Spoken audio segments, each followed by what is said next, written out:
Hello guys, আসসালামু আলাইকুম। কেমন আছো? আশা করি ভালো আছো। আর আমি অনেক অনেক ভালো আছি। তো আজকে আমি আন্ডা কারি বানাবো। তো এটা আমি কীভাবে বানাই তোমাদেরকে শেয়ার করবো। তা ভিডিওটা না টেনে অবশ্যই সম্পূর্ণ দেখো। তো প্রথমে আমি আন্ডাগুলো সেদ্ধ করে নিয়েছি, তারপরে পেঁয়াজ, রসুন, একটু আদা, তারপরে একটু টমেটোগুলো ভালো করে ব্র্যান্ড করে, তারপরে ডিমগুলো ভালো করে আমি ভেজে নিয়েছি। তারপর আবার তেলের ভিতর দিয়ে দিয়েছিলাম যেটা দারচিনি, একটু এলাচ, আর দিয়েছিলাম কারি পাতা।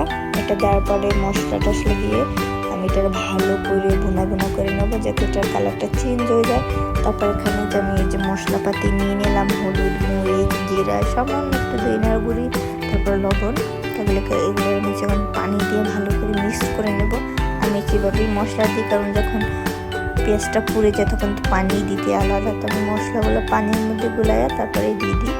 আমার এখানে মশলা যে ভাজা শেষ হয়ে গেছে, এটা কালারটাও চেঞ্জ হয়ে গেছে। এখন আমি যে মশলার পানিটা সম্পূর্ণ ঢেলে এটারে আবার একটু ভালো করে কষায় নেব।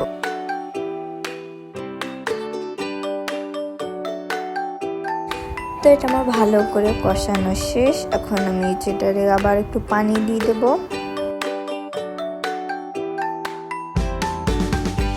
তো পানি দেওয়ার পরে আমি এটাকে একটু ভালো করে নাড়াই চাড়াই নিছি।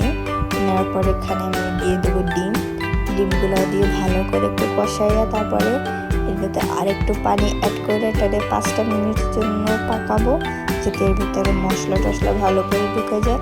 যখন দেখবো যে ডিমের মশলা তেল ফুটে উঠছে, তখন আমি চুলাটা অফ করে দেবো।